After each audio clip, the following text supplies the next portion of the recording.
Assalamualaikum warahmatullahi wabarakatuh. Berjumpa lagi dengan saya.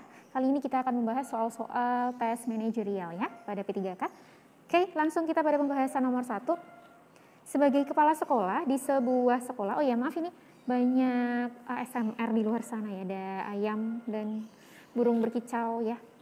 Nomor 1, sebagai kepala sekolah di sebuah sekolah yang tengah berkembang, Anda dianggap kurang mampu menjadi pimpinan oleh beberapa guru yang tidak menyukai Anda. Oke, setiap ada persoalan, ini sebenarnya manajerial tuh mirip dengan TKP ya. Kita harus cari tahu dulu permasalahannya di sebelah mana. Ada suara motor juga karena di situ di jalanan. Oke, Anda dianggap kurang mampu. Hanya baru berupa anggapan. Apakah Anda ada pesawat juga luar biasa? Anda dianggap kurang mampu. Apakah Anda pasti jelas tidak mampu di sini? Bukan berarti begitu ya, hanya anggapan. Dan anggapan itu pun berasal karena beberapa guru itu memang tidak menyukai Anda. Berarti permasalahannya adalah pada beberapa guru yang tidak menyukai Anda. Bukan berarti Anda tidak mampu. Oke, berarti permasalahannya adalah pada beberapa orang tersebut dan mereka beranggapan, carilah solusinya. Memanggil dan mengumpulkan semua guru. Kenapa harus semua guru? Kan ini hanya sebagian guru saja, berarti kurang tepat ya. Lanjut, yang B, memanggil beberapa guru tersebut dan meminta alasan mereka tidak menyukai Anda sebagai pimpinan. Ini baru bisa jadi nih. Karena permasalahannya ada pada beberapa guru. Ada pada beberapa guru dan meminta alasan, ini nanti bagus nih alasannya nih, bentar ya. C, menunjukkan kepada beberapa guru tersebut bahwa Anda mampu memimpin sekolah dengan baik. Menunjukkan apakah perlu, tidak perlu ya. Karena ini hanya anggapan mereka, karena mereka ini tidak suka. Mau Anda bagaimanapun mereka tidak akan suka. Permasalahannya bukan di kinerja Anda, tapi di ketidaksukaan orang-orang tersebut. Lanjut. D, menegur dan mengingatkan beberapa guru supaya tidak menganggap Anda tidak mampu. Ini namanya memaksakan. Tidak perlu seperti itu ya. Lanjut yang E, memecat beberapa guru yang tidak, memecat aja diksinya udah jelek. Maka jawaban yang paling tepat adalah yang B. Permasalahannya ada pada beberapa guru, ya sudah panggil beberapa guru tersebut. Kemudian meminta alasan mereka mengapa tidak menyukai Anda. Mengapa di sini menjadi kunci jawabannya? Dengan meminta alasan, Anda bisa mencari introspeksi. Introspeksi itu kan bisa jadi dari diri sendiri dan bisa dari penilaian orang lain. Nah, dengan meminta alasan ini, Anda juga bisa melakukan peningkatan diri juga. Lanjut di soal nomor 2.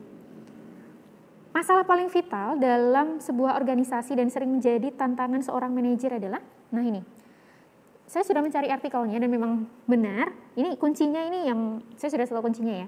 Dan kemudian saya iseng cari di internet, memang ternyata banyak penelitian mengatakan sebuah organisasi atau perusahaan atau instansi itu memiliki masalah di manusia dan perilakunya.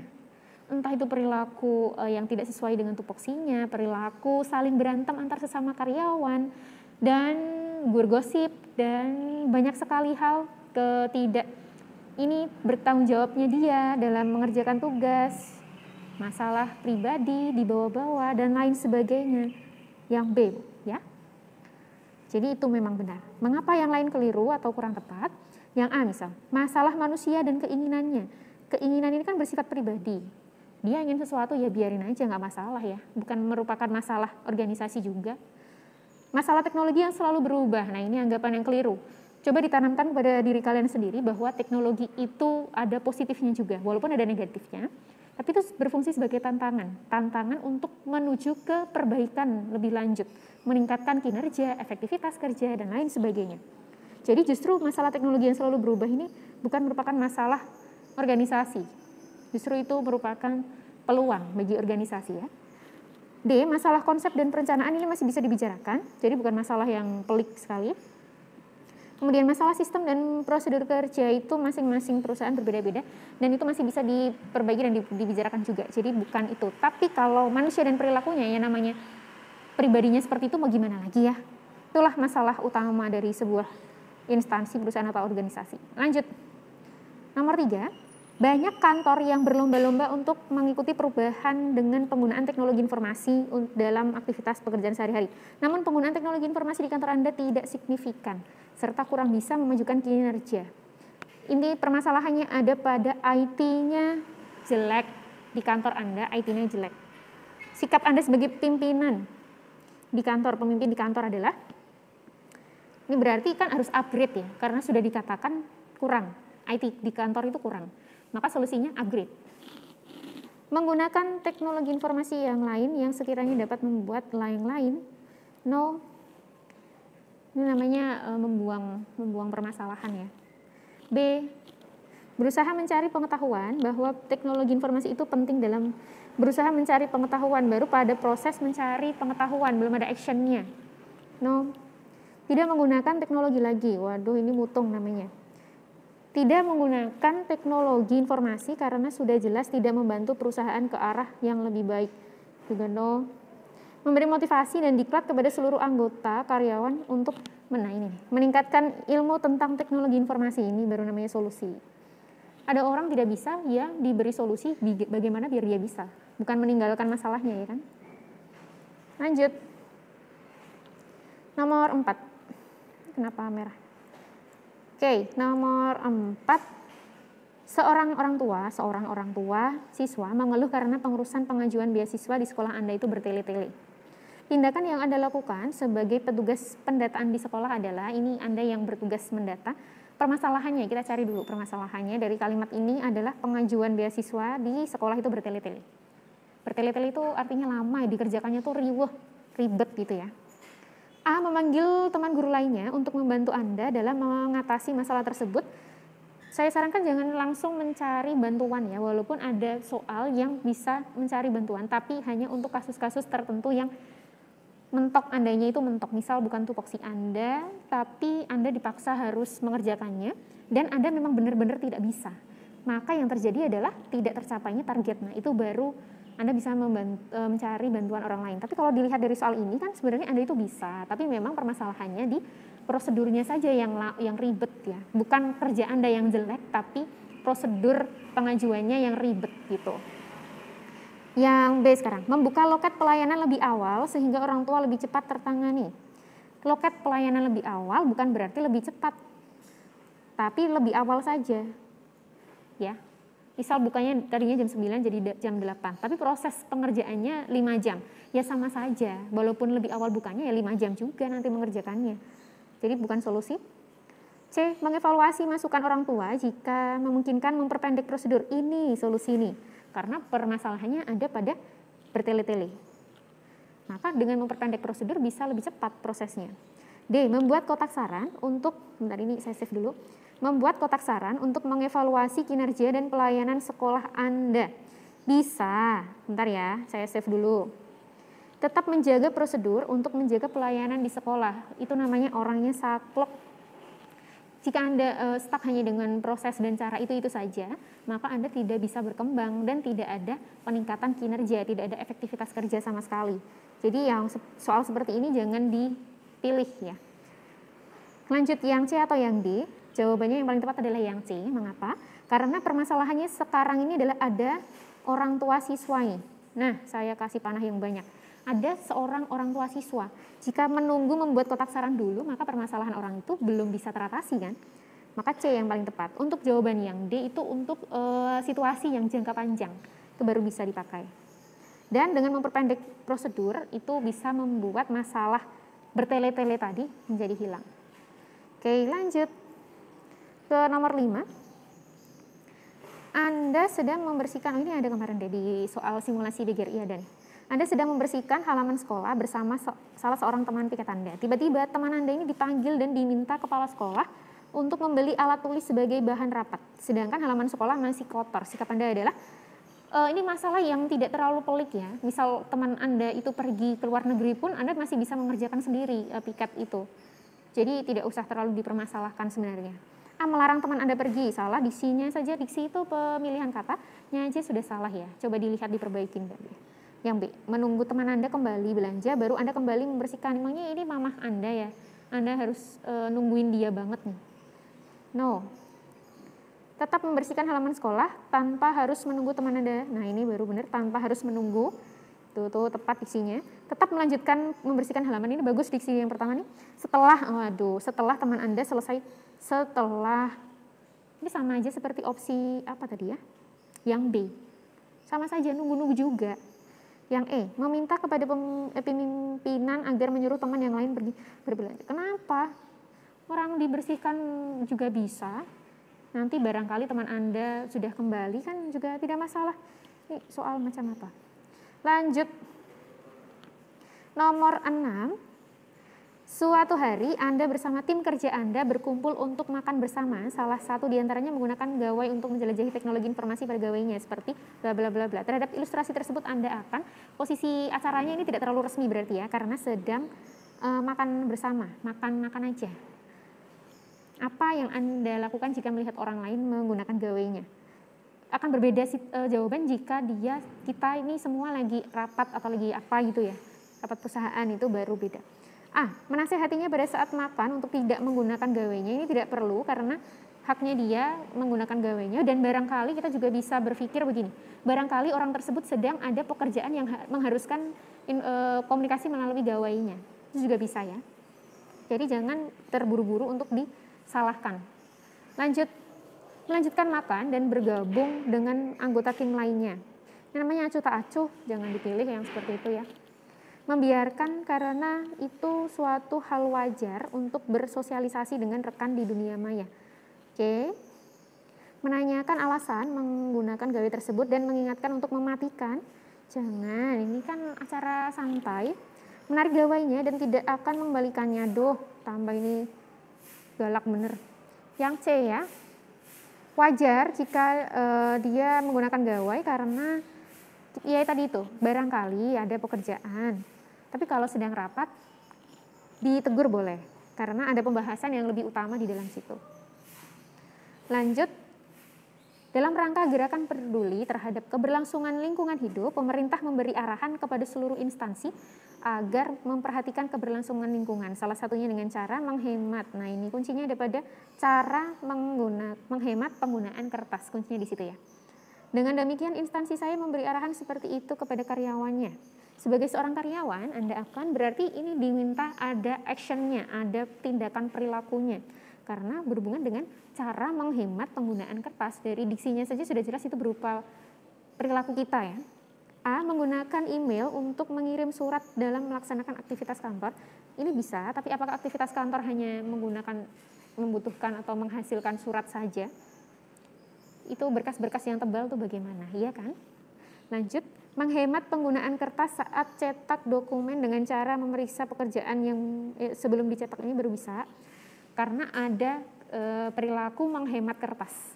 Kan tadi fokusnya permasalahannya pada cara menghemat penggunaan kertas. Yang C, memberi dukungan kepada pemerintah bahwa kantor Anda siap mendukung.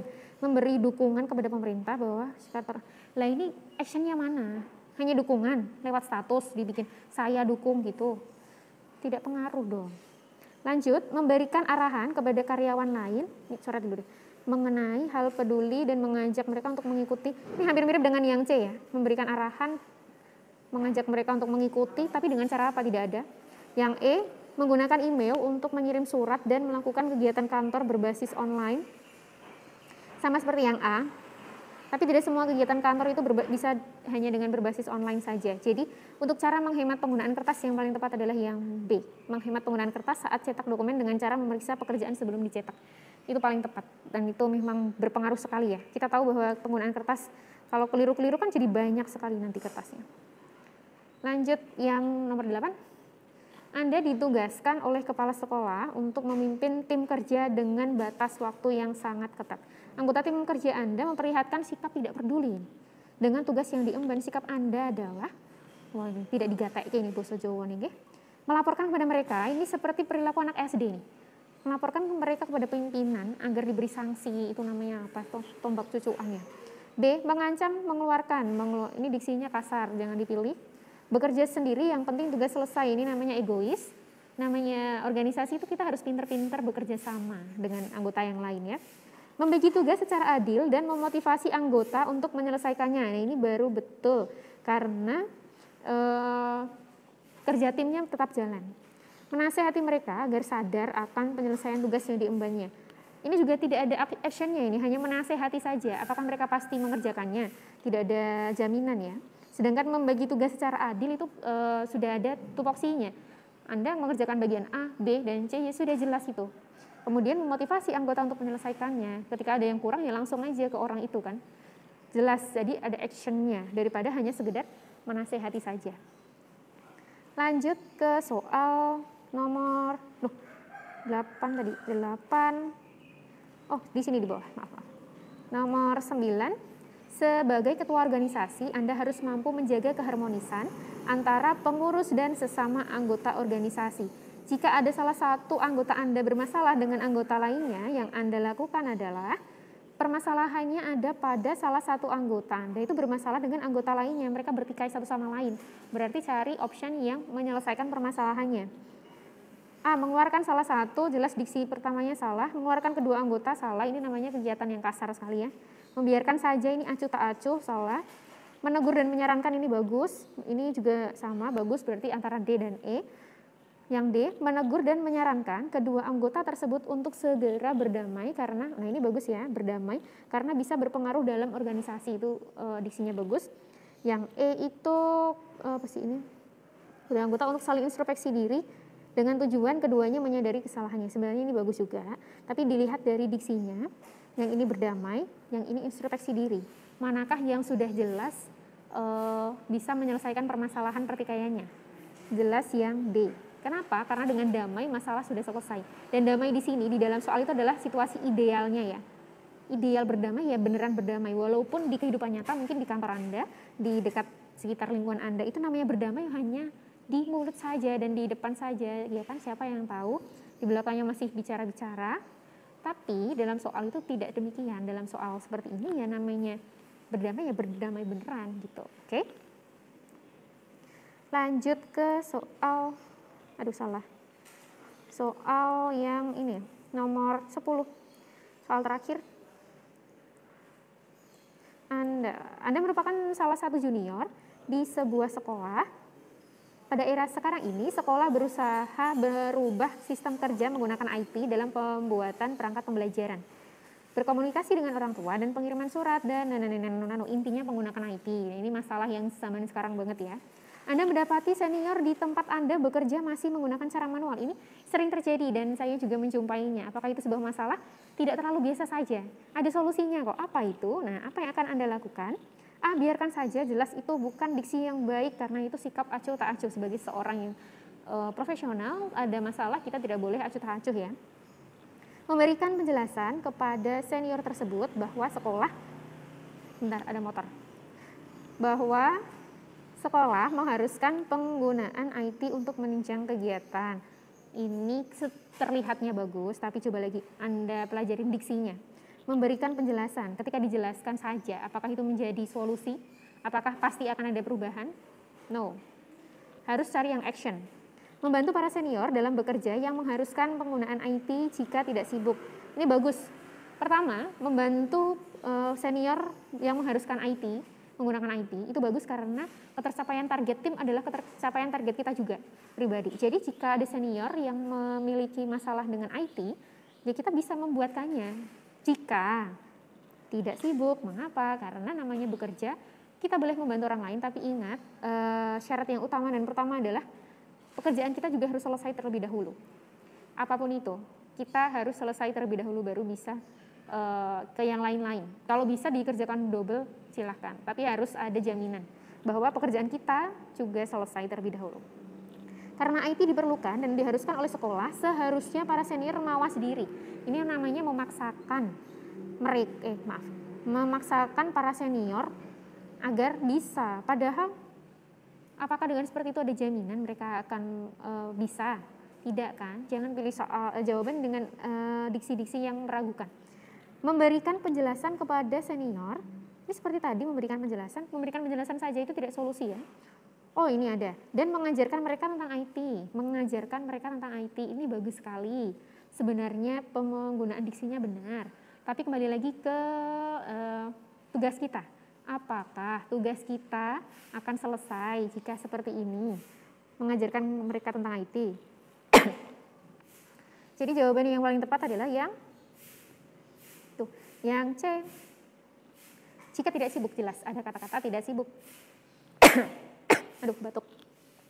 Yang ini bagus, tapi ini resiko pada pekerjaan kita sendiri menjadi tidak selesai bagaimana, ya kan? Ini tugas kita bagaimana? Oke, seperti itu penjelasan beberapa soal dari saya. Semoga bermanfaat ya. Jika ada kurangnya saya mohon maaf. Silakan like, comment, dan subscribe. Terima kasih. Saya doakan yang menonton video ini mendapat keberkahan dan diberi kelancaran pada tes tahun ini ya. Semoga lulus semua. Wassalamualaikum warahmatullahi wabarakatuh.